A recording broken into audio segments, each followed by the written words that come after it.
Introducing William Osler. William Osler was a Canadian physician born in 1849. He's celebrated as one of the founding figures of modern medicine. Osler's approach to teaching and patient care set him apart, and his ideas would soon transform how doctors around the world learned their craft.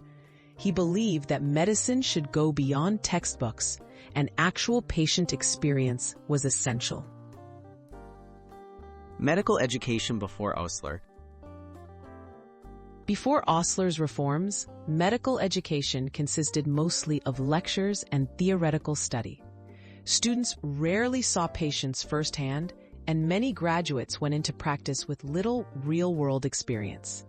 Medical schools often lacked strong hospital connections, and aspiring doctors memorized facts rather than building practical skills with patients.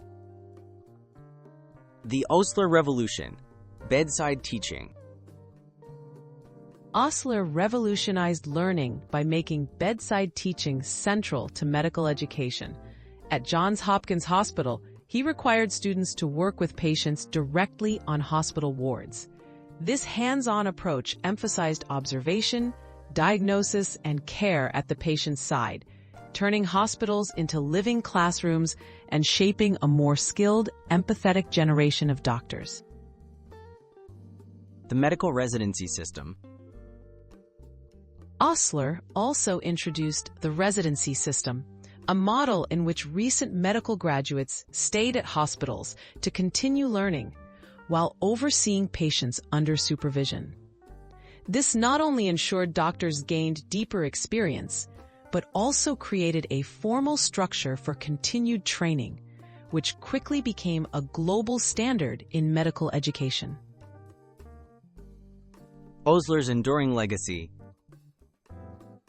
William Osler's ideas still influence medical schools worldwide. His focus on clinical training, direct patient care, and lifelong learning set new expectations for medical professionalism. By blending science with hands-on experience, Osler ensured that future doctors would meet the evolving needs of their patients, and medicine itself would always keep improving.